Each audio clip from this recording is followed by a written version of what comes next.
Welcome to This Week in Money. I'm Jim Goddard. Today, Ross Clark from CIBC Wood Gundy reviews the year's winners and losers in the markets. Publisher of the TrendsJournal, Gerald Celente, will tell us about what he believes we'll see in the new year and how it could affect your investment decisions. We'll talk to Ross Clark right after this. More and more people are looking to the internet for intelligent, riveting, and thought-provoking interviews. To advertise on The Goddard Report and TalkDigitalNetwork.com, call 604-699-8600, 604-699-8600. Welcome to This Week in Money, the source for market opinions. Here is Jim Goddard. My guest is Ross Clark, investment advisor at CIBC Wood Gundy. Merry Christmas, Ross, and Merry Christmas to your family. And the best of the season to all of yours. We're going to kick off today's This Week in Money with currencies. The U.S. dollar, the big gainer this year. It was, there were some really dominant trends out there in 2014, and clearly the strength in the U.S. dollar starting last spring is right near the top of the list.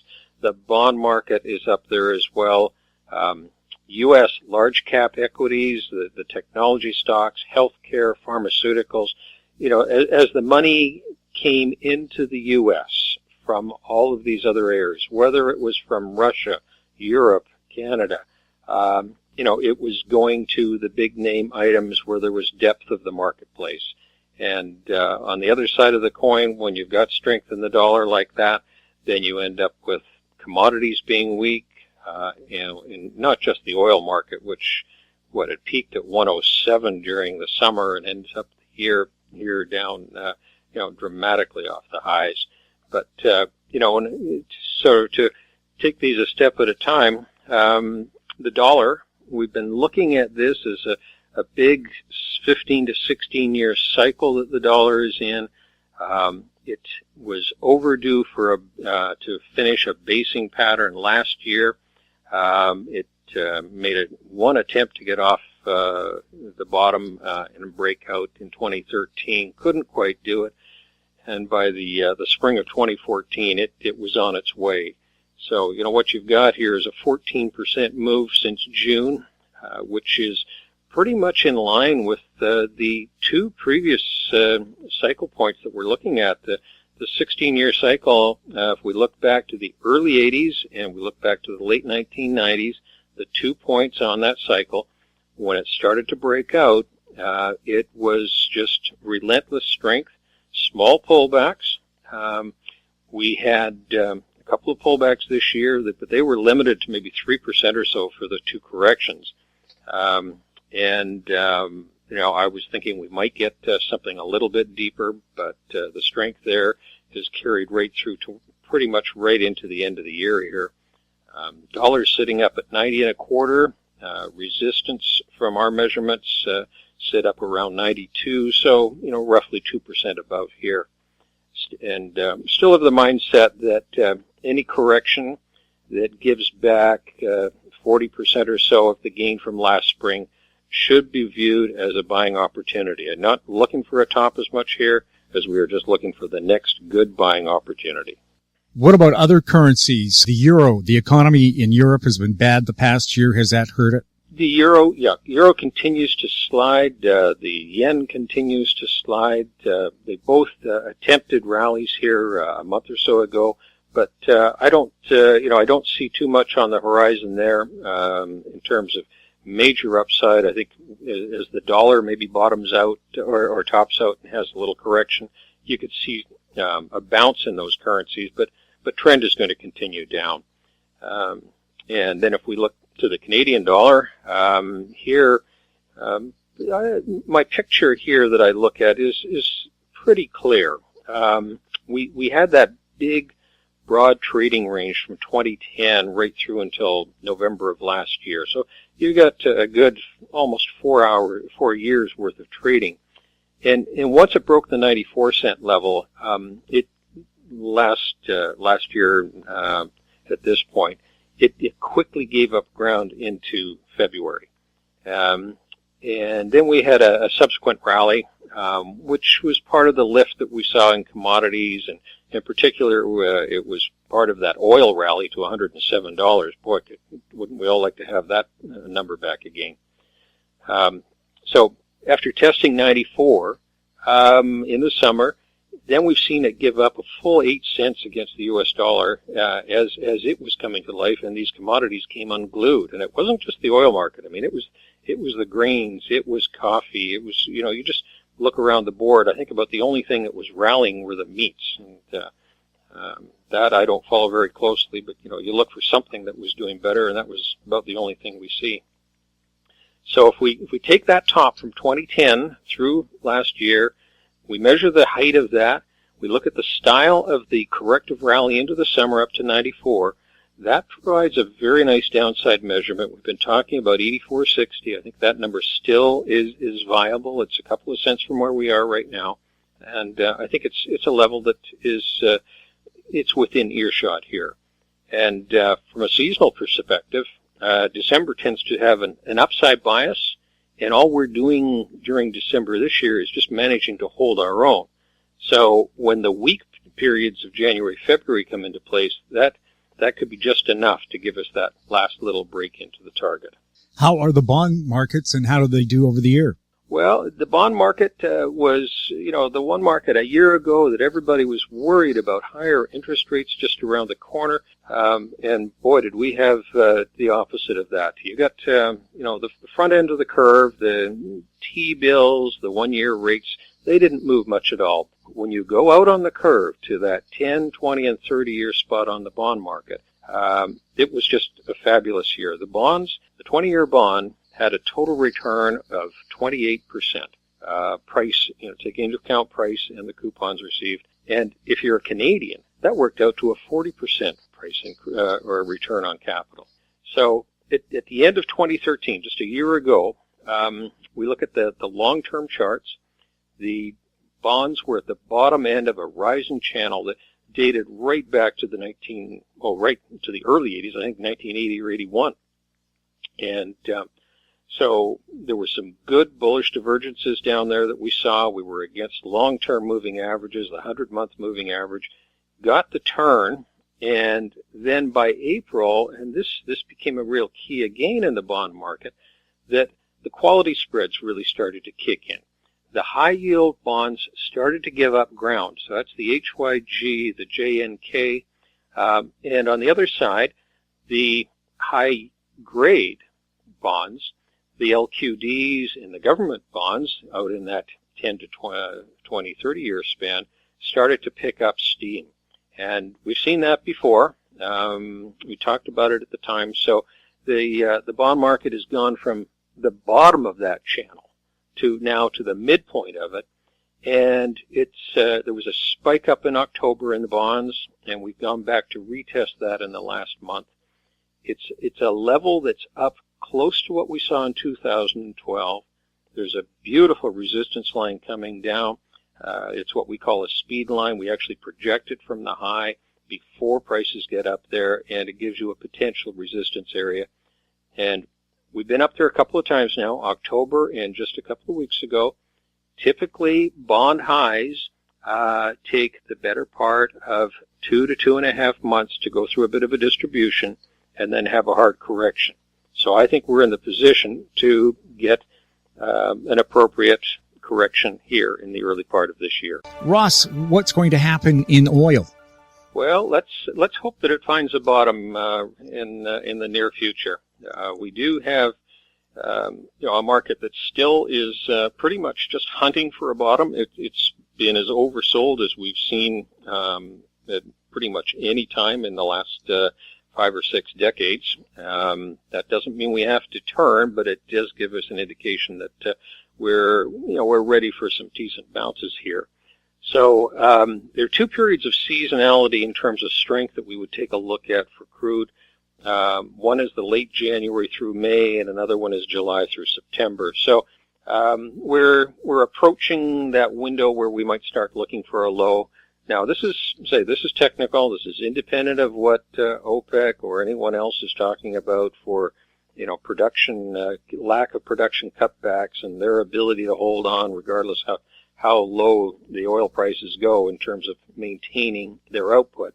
But from a technical perspective, what we want to be looking for is that possible window at the end of January for a bottom. In terms of the energy stocks, it's also got that same period to take a look at, late January. However, the rally, if it takes place, usually carries through into June. Now, one item we have mentioned that I think is significant here, it's the gold to oil ratio. There's a channel that this has been running in terms of the prices going back, dating prior to the OPEC oil embargo in the 70s. And we are right at the within just a spitting distance of the outer end of that channel right now. So it wouldn't be at all surprised to see oil trying to bottom out in this range. We've talked about 50 to 52 dollars as a potential. And we know that when oil's had these hard breaks in the past, and this is the sixth or seventh one in 40-odd years, you tend to hit the low, bounce, and then come back for a retest numerous times, usually over a span of 6 to 8 weeks, sometimes just a little bit longer, but that's the norm. And that's how long it takes you to form a decent base and really get going. So we'll see if the lows that we've got right now do manage to hold. And you want to be looking maybe a month down the road here for something that might be more of a long-term trade rather than just coming off the year-end tax selling that we've seen in all of these resource-based stocks. What about gold? People thought it would make a big charge this year, but instead it fell and still hasn't got back up. Yeah, I was a year ago when I was talking about it, 2014 as being a basing year for gold, and by the summer it was still looking reasonable. The September things started to come unglued, though. That was the point at which the mining stocks started to underperform the bullion, and from there we saw that erosion right down for the next couple of months. I think we've at this point we've got upper resistance in the 1255 to 1270 range. I wouldn't be at all surprised that it tries to get up and test that again, but it's going to take a definitive close through 1300 to say that there's a base in place here. And we've got to remember this: we're measuring this in U.S. They're talking about it in U.S. dollars, and that is the single, one of the single strongest items that's sitting out there in the investment arena right now. And you point out that people, when it comes to looking at bullion, what's really important is the price in terms of your own currency. If you're in the U.S., yes, it's been a poor year for gold. If you're in Canada, or if you're in Europe, you've actually seen the gold market up marginally this year, 4 to 7%. If we're in Japan, it's up 10%. And just think, if you were in Brazil with the real, or you're in Russia with the ruble, the gold market did exactly what you want. It was your insurance product that sat there in case of currency problems, in case of problems with the government and fiscal restraints. That's really what you wanted that gold for. That's part of your insurance. Apart from the venture exchange, North American markets did very well this past year. Can they continue this charge without quantitative easing? Well, it's how much more quantitative easing could they have done? In theory, an economy should get strong enough at this point that it's capable of carrying itself forward. I think this is really the $1 million question for everybody. Just will it be able to follow through? Nobody's got the direct answer on that. We saw even today that they are still doing all they possibly can to try and make the monetary system work. The Chinese have come out with, quote, a plan saying that they are planning to change the reserve requirement for certain types of commercial deposits in order to tweak the loan-to-deposit ratios there. So, I mean, this is a backhanded way of going around rule changes in the financial system. So everybody's still working at a government level to try and keep this thing together. So any signs of weakness, they seem to have another item that they can pull out of the hat. Now, we are coming into, we're in an important period to start off with. You're in the sweet spot from a seasonal perspective, from late October through to early May. We've just in the middle of coming to the tail end of the Santa Claus rally period. That starts when you get, ideally, a good 3 to 5% correction in the market, become a little bit oversold into the middle of December, we did exactly that on all the broad indices in the States this year. And then you have that pop that typically will take you to the end of the year. My work shows that the optimum end of the real sweet spot on that trade is the first Friday in January, although the biggest returns happen if you hold it through the fourth week of January.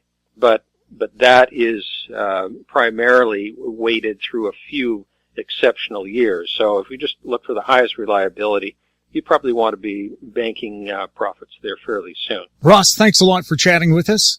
I wish you the best of the season. You can contact Ross at ross.clark@cibc.ca. After the break, Gerald Celente on This Week in Money.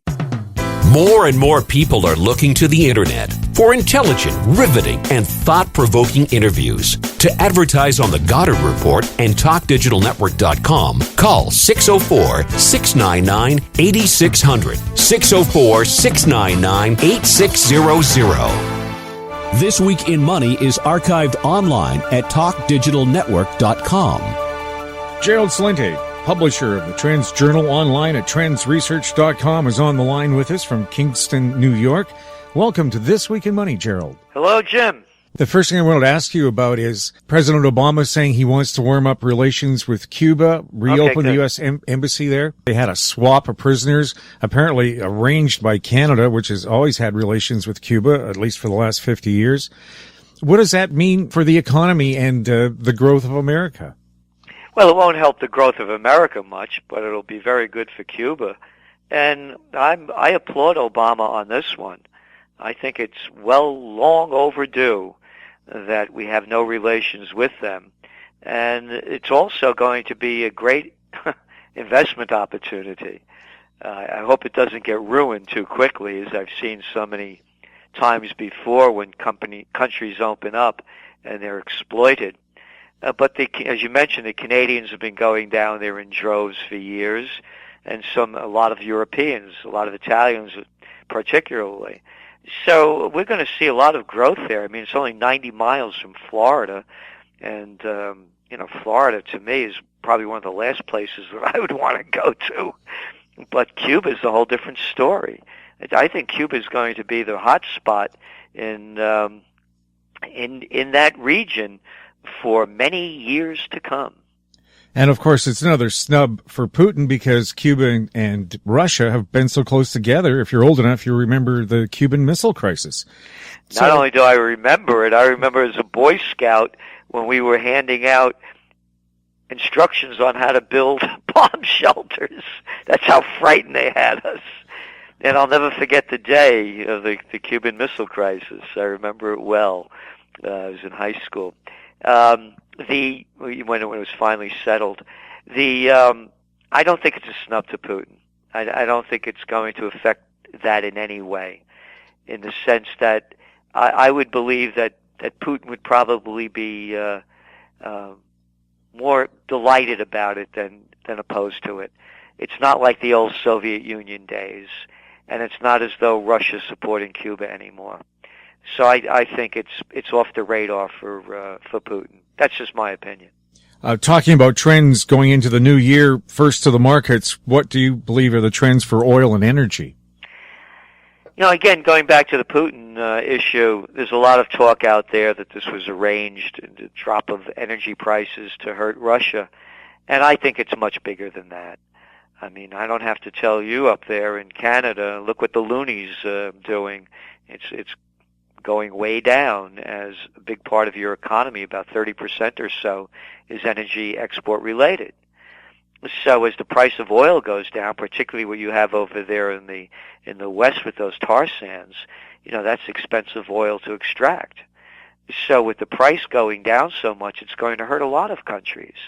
It's going to hurt not only Russia, it's going to hurt Canada, it's going to hurt Venezuela, and it's hurting in other areas as well beyond oil. See, that's the issue. You're looking at 5-year lows in commodities from copper to corn to silver. I mean, there are a lot of commodities that are getting bashed. So to me, this isn't a political maneuver. It's more of a supply and demand issue, which brings us to one of our top trends for 2015, and that's price wars. Look what happened this Christmas. Near the end of the season, all of a sudden you saw things going up 70% off. 70% off. That didn't happen. It used to be 50% off after Christmas when I was a kid. And now it's 70% off before Christmas. And then you look around the world again. There's a slowdown. China's not buying what they used to buy. That's why you have a drop in commodity prices. And who's it hurting? It's hurting Chile. It's hurting Brazil. It's hurting Australia. It's hurting resource-rich countries around the world. So beyond just commodity price wars, you're going to see price wars for retail product as well.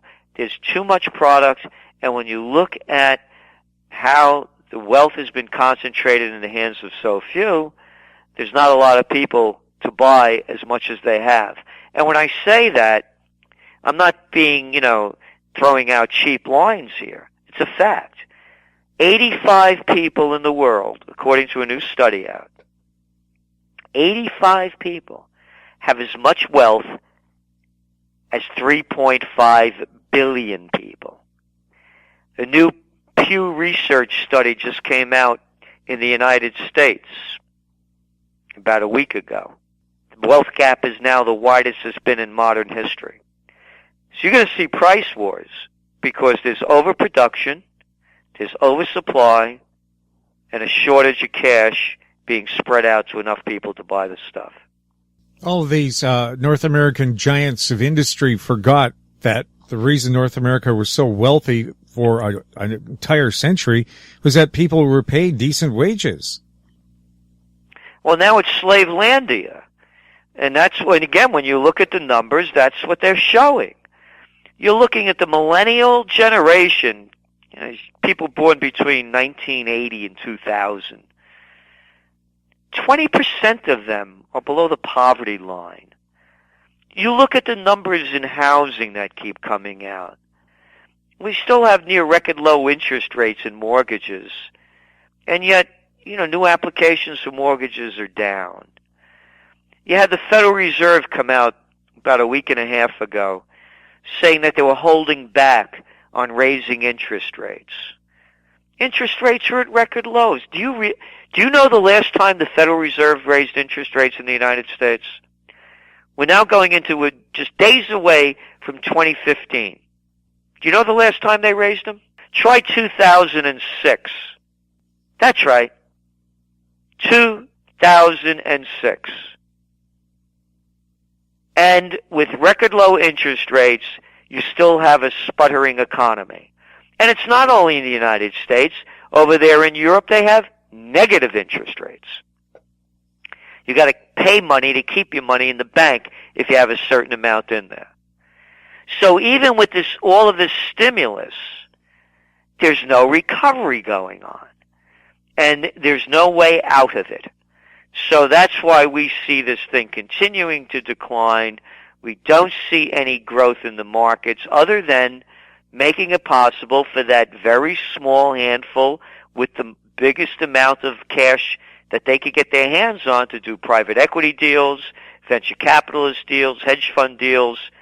But it's no deal for the public because they're being dealt out because of the consolidation of ownership that, you're forced to either work for the man or you don't have a job. What kind of trends do you see for gold and silver? Well, one of the big trends that we're writing about It's The Grand Manipulation. Dr. Paul Craig Roberts actually is the author of it. And whether it's the Forex markets or currency markets that are rigged, we know that. This isn't a conspiracy theory. It's a fact. The LIBOR rate, the interest rates, they're rigged. It's a fact. The gold markets are rigged. It's all a rigged game, one after another. They're being rigged. And Dr. Paul Craig Roberts points out, for example, with gold, that demand for possession keeps hitting record highs for physical gold, but they keep shorting it in the markets, at weird hours of the day when trading is very thin. It's not in the interests of the cheap money printers to see the value of gold go up, because that's the only way they're getting away with their game. And as I said, you saw what happened just a few weeks ago. The markets were under terrible stress. You saw the European markets, the Asian markets, one after another closing down, 2%. And then all of a sudden the stocks rally on the turn that the Fed vows, you know what they called it? Rate patience. Rate patience. Isn't that a nice word? These people, they should be patients in an insane asylum for how they're destroying the world economy and getting away with it. So gold is it's on a wild ride, because when they came out and said that, you saw gold spike, and then all of a sudden, boom, a couple hours later, it was down, $10 or so. So we see it as the grand manipulation, a hard game to play, but long term, I'm for gold long term. I make it very clear. We don't get any money from gold companies. We're not, as you know, the TrendsJournal has no advertisers. So nobody pays me what to say. And I'm not doing anything because it's in the interest of our organization, because we have advertisers. I'm in gold for my golden years. I don't speculate on the markets. Why would I want Bitcoin's bucks when I could have bullion? And you saw, by the way, what happened with Bitcoin. You saw all that hype that went on. And again, I was ridiculed for not jumping on the bandwagon on it. And it just didn't make sense to me. It wasn't that I was against it. It just didn't add up. And you're seeing it went from $1,100 down to about $350 now. So I'm in gold for the long term. You've come up with some new words that we should become familiar with. What is bankism? People are saying that what we're seeing, we're talking about wages before, and we're talking about the failure of governments, trying to come up with economic policies. And we came up with the term, this is not capitalism. Stop calling it that. It's bankism. The banks are in control. And if you don't believe me, all you do is have to recall 4 words that make it clear. Too big to fail. In capitalism, there is no such thing. And the piece that's being written on bankism is being written by Nomi Prinz. And no one writes more about banks in more solid, factual, insightful, and futuristic way than Nomi Prinz, who's also the author of All the President's Bankers. So it's a banking takeover. I just went through talking about what the banks have done with low interest rates. They're robbing the people of their future. Once upon a time, people used to put money in the banks. They used to call it a savings account. That's right. You put the money in the bank and you get more back than you put in. You get what they called interest. And the interest was usually over the inflation rate. No more. We're going to take your money.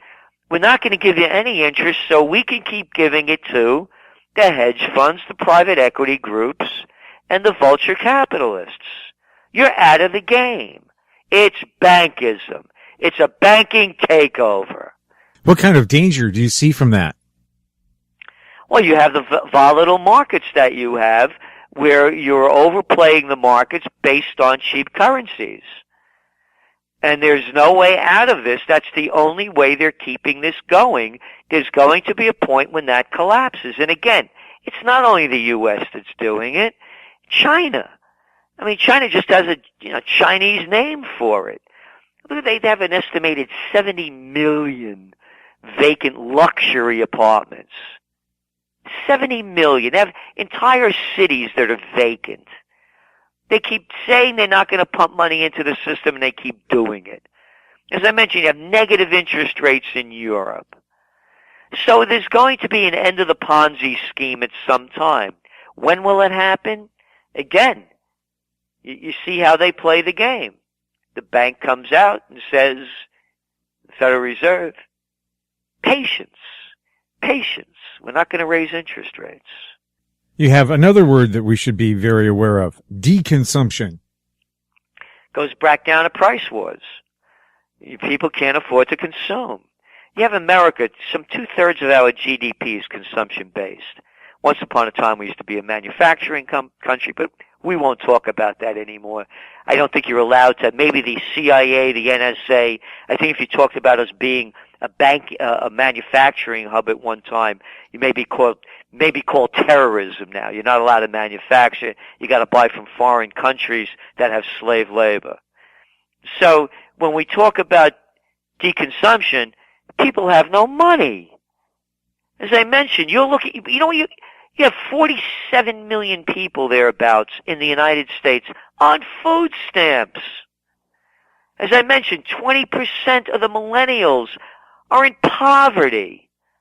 So you're going to see a big deconsumption trend that ties in with the price war trend. Even if I could get it for wholesale, I don't have the money to buy it. So you're going to start seeing a big downshift in retail over the long-term trends as this bubble begins to burst. We're talking to Gerald Celente, publisher of the Trends Journal. Are you going to see more collapses or mergers in the retail business? Oh, sure you will. And because they're working on such thin margins. Yeah, I mean, you take a company even like Amazon. When are they going to start making dough? And then you look, Sears is closing down all over the place. J.C. Penney's. Staples. Yeah, the one that Mittens Romney likes to brag about, that he began, as a venture capitalist to get them public. Yeah, and put all they used to have a thing called stationery stores. Had one right down the block over here, O'Reilly's. No more. Now what do we have? We have Staples and Office Depot. Had hardware stores at one time. No more. Now you got Home Depot and Lowe's. They're working on very thin margins. If they can't keep these margins up, the venture capitalist house of cards collapse. Happens. And that's what you're going to see more of. Again, go back to the energy game. We're looking at in the United States, prices go down in energy, guess what? You have 20% or thereabouts of the junk bonds are in energy. And not only in the United States, it's worldwide. They invested in Mexico. They invested in Brazil. They invested in Gazprom in Russia, one after another. And again, all this being brought about thanks to the central governments with their record low interest rates that allows the Ponzi schemes to happen. You saw merger and acquisition activity in 2014 that rivals that of 2007. Janet Yellen, the head of the Fed, says low oil prices have an overall positive effect on the economy, not a drag for it. Do you agree? And so does Christine Lagarde from the IMF. And I disagree with both of them. You're looking at the numbers. Here are the numbers in the States.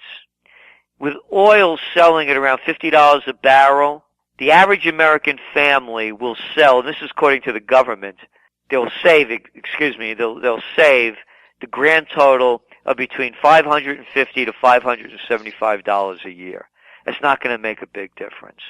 And again, what they're not looking at is look at all the jobs that have been created from the whole fracking and big energy development boom.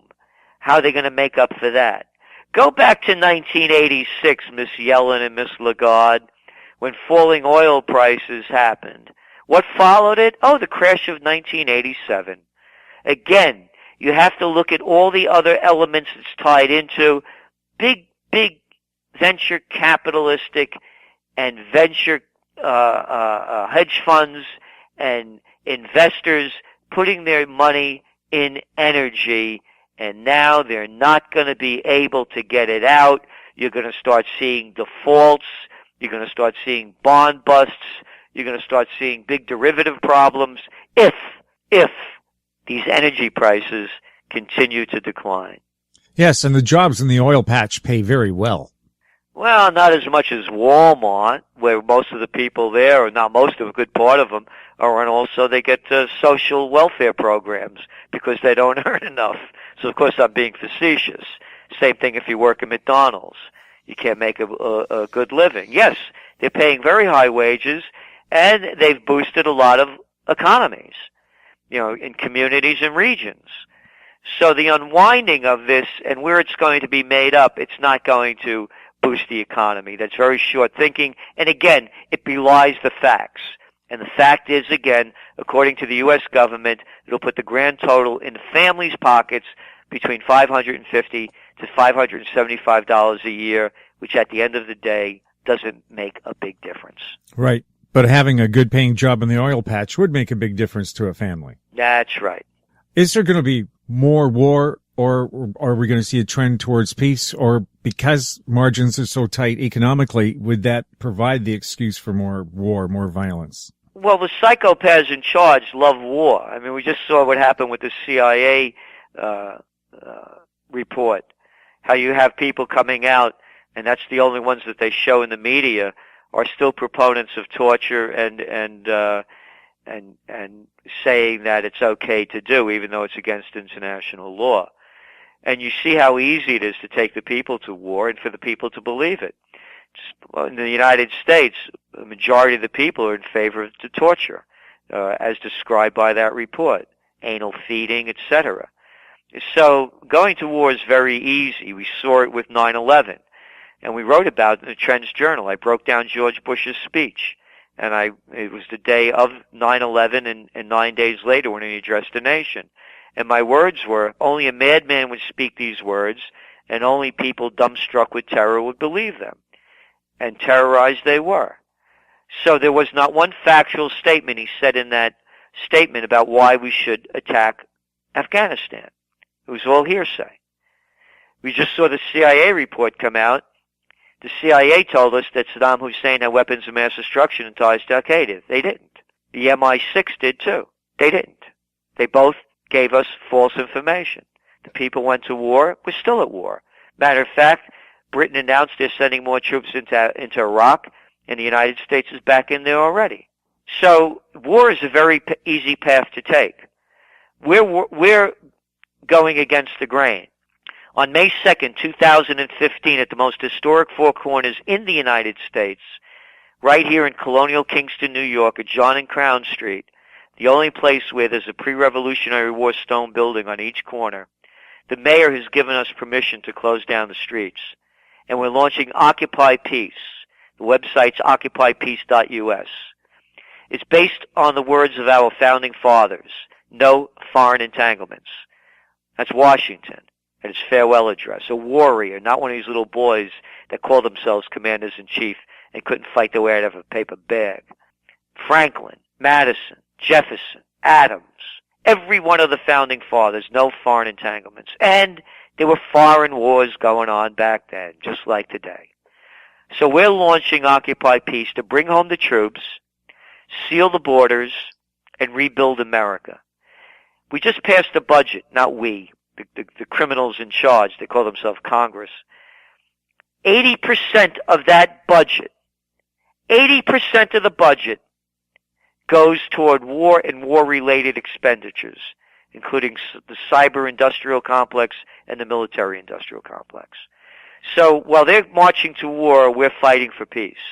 And that's what we're going to be doing on Occupy Peace. We're going to have takeaway programs. So this isn't just a rally to yell and scream. This is a rally to reverse the course to war. Because we believe that the next war will be the one that Albert Einstein feared when he predicted that I don't know how the Fourth World War will be fought, but the third will be fought with sticks and stones.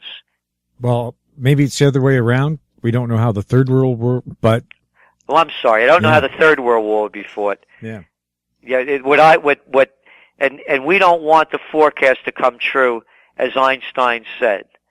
I don't know how the Third World War will be fought, but I know the Fourth will be fought with sticks and stones. It seems everybody and their dog has a nuke or two. Yes, they do. And if you want to go after Putin, I think the people better get it in their mind that Napoleon couldn't pull it off. Hitler couldn't pull it off when he launched the greatest military offensive in world history.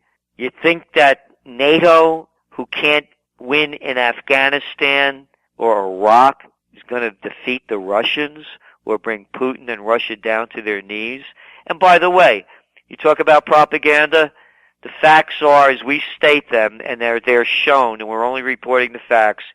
The United States and NATO were behind the overthrow of the democratically elected government of Yanukovych in Ukraine, and they were the ones that pushed for that government to be the one that's in place now that is not representative of much of Ukraine. So the United States has been behind fomenting that conflict. And from the words of Victoria Nuland, America's Assistant Secretary of State, just about a year ago, in Washington, D.C., at the National Press Club, anybody could Google it up, Victoria Nuland, Washington Press Club, December 2013, she said that the path for Ukraine to take was to follow the one set forth by the IMF. She said that the future of Ukraine is with Europe, and there are the tapes of her and America's ambassador to Ukraine, Jeffrey Pyatt, talking about the overthrow of Yanukovych and how they were going to put, quote, Yats in his place. And how she admitted that the United States has spent over $5 billion in Ukraine to direct its course. I'm sure you could find wiser uses of your money. Well, not only that, in that new defense budget, another $500,000 there. That's about what it's added up to already that we're sending to Ukraine, $3.1 billion to Israel, and to that democratically elected coup over there in Egypt that is against the law. We're not supposed to provide any money for countries that have been overthrown by a military coup, but you can't call it that. You're not allowed to, so we won't. Another $1.5 billion of our hard-earned money. Oh, and by the way, the electric isn't working in Detroit. Our infrastructure is rotting, and when you look at the numbers of poverty rising and the people on food stamps and welfare going up, it makes perfect sense for psychopaths to steal our dough and send it overseas to a dictator near you. I thought the U.S. couldn't afford to wage war and spend this kind of money. Well, it can't, and it's following the footsteps, of its heritage back to the English. Look what they did. Remember, the sun never set on the English Empire? What a wonderful statement that is. They're so proper. Yeah, they were slaughtering people all over the world and occupying them until it drove them under. And remember what happened when the pound used to be the reserve currency, and right now the dollar is. If the dollar stays on the path set forth by the psychopaths running the show, you're going to see the same thing happen that happened to the UK. And that's why we're launching Occupy Peace. And it's up to the people to change the future. The mayor, when he gave us permission to close down the street, he said, I'm all in favor of this. He said, we need to build communities, not nations. Yes, having friendly neighbors around, a lot more helpful than angry ones, that's for sure. What if Russia came and said that they were going to dictate the future of Canada? How would the United States react? It's the same thing with the United States going across the globe to go to Russia's neighbor, going to the Ukraine and telling them what to do. What if Russia came down to Mexico and started establishing policy against the United States and putting troops in there? How would they react? But it's okay for the United States to do it? I guess it's okay because the president says we're the exceptionals. Gerald, how can people find out more about Trends Journal and Trends Research? TrendsJournal.com, TrendsJournal.com. We just had a big conference here also, and it was 5.5 hours. We launched the top trends of 2015, and among the new trends are dominant energy. That's going to be the big one in the coming future. Investment opportunities, nostalgia, a number of really hot trends. And they could also subscribe to that. The whole 5-hour conference was videoed, very high quality. And we do Trends in the News each weekday night, every Monday through Friday, to get you on top of the trends and ahead of the news. TrendsJournal.com, TrendsJournal.com. Gerald, best of the season. And for you too, and Happy New Year.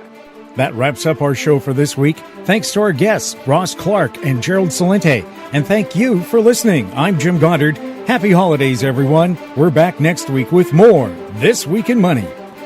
This Week in Money is a production of Howe Street Media Incorporated.